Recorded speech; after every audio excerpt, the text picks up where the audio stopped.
How I do a Suzuki frame application. So you always have to refer to this article. This is a basic article by Suzuki of pins and rubber band system, which shows the entire physics behind this operation. Indications are, as we know, it is PIP joint fracture dislocations or an unstable middle phalanx fracture of the base with comminuted fragments. So this is a case of a 42-year-old right-hand dominant male, injury to the ring finger, and he had come to consult 15 days after injury with pain, swelling and stiffness.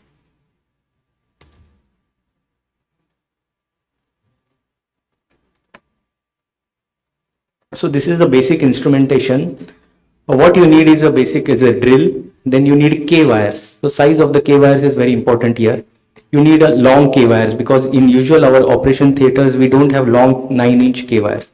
So you have to order those K wires, or you can use a guide wire which usually is there in with the hip instrumentation. A long guide wires are there, so they are also can be used. However, size of the guide wire is very important, 1.2 mm.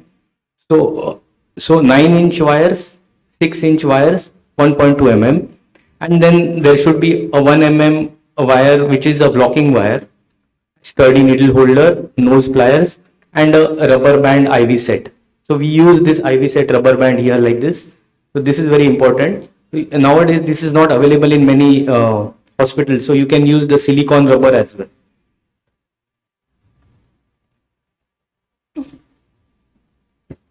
So this is the way we do it. So first you need to draw this mid-neutral line here like this, and you have to pass the wire, the long wire, which is the axial wire, through the center of rotation of the proximal interphalangeal joint, as I am passing here.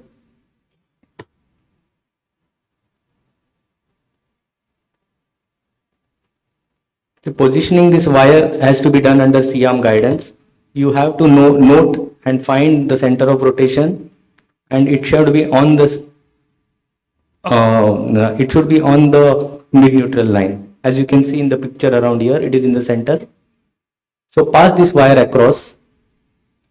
After you pass this wire, you need to bend it to 90 degrees.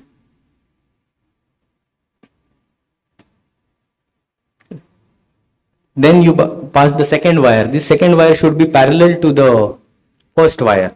As you can see here, the two wires are parallel, and this is exactly in the center of rotation of the distal interphalangeal joint. The two wires are bent this ways. You need to cut the sharp edges as well, sharp points of the wires. You can see that the wires are bent. Now this another wire, this wire is important. This is the reduction wire. This wire has to pass just dorsal to the mid-neutral line. So it has to come dorsal to these two wires. So this is the blocking wire. I'll tell you how it works later on in the video.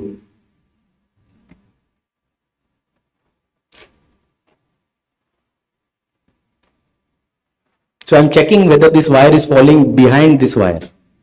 This wire should be volar to this wire.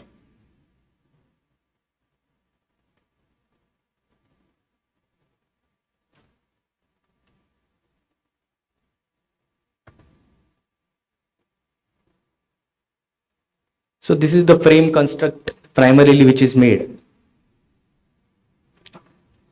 Another important point here is you should bend the hooks at the distal interphalangeal joint area, and after that you have to mark the axial. This is the axial wire, the long wire. The hooks made there should be 2.5 centimeter distal to the proximal hooks.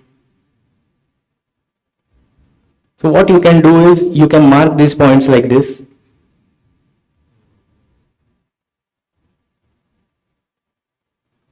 Bend it. This is the way we make hooks. Cut the sharp ends.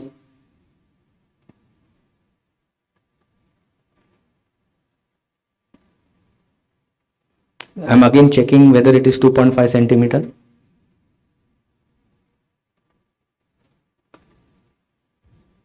Mark 1 mm on the rubber of the IV set and then cut it to convert it into rubber bands like this. So you can cut few more and give them to the patient.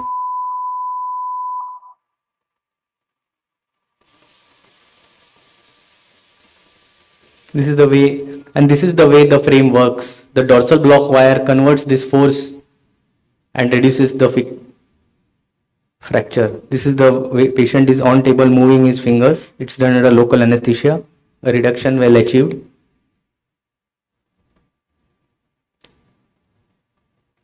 This is the X-ray.